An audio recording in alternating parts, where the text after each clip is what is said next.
Haji Uma bantu pemulangan 3 pemuda Aceh korban penipuan kerja di Laos. Haji Sudirman alias Haji Uma, anggota DPD RI asal Aceh, kembali bantu pemulangan 3 pemuda Aceh korban penipuan kerja di negara Demokratik Laos, 12 Mei 2024. Alhamdulillah, 3 pemuda Aceh tersebut sudah tiba di kampung halaman masing-masing.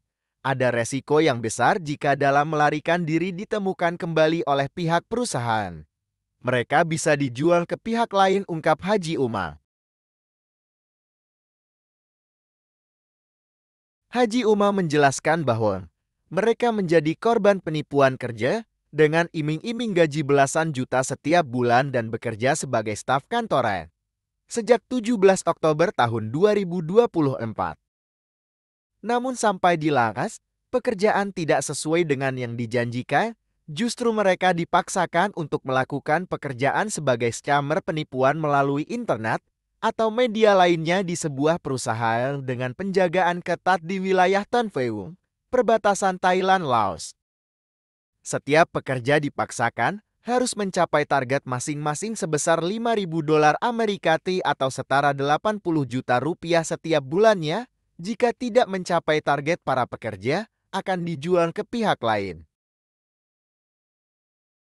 Penjagaan ketat menjadi hambatan bagi 3 pemuda Aceh untuk melarikan diri. Hingga pada tanggal 3 Mei tahun 2024 mereka memiliki kesempatan untuk melarikan diri dan menghubungi nomor telepon KBRI Laos untuk memohon perlindungan.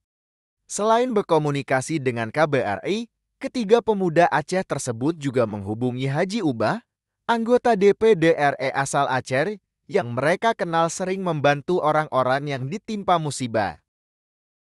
Para korban berkomunikasi dengan Muhammad Daud, staf ahli Haji Uma, dan menulis selembar surat permohonan kepada Haji Uma yang memohon bantuan kepastian perlindungan otoritas Indonesia agar tidak dikembalikan ke perusahaan tempat mereka bekerja, karena mereka dapat dijual kepada pihak lain.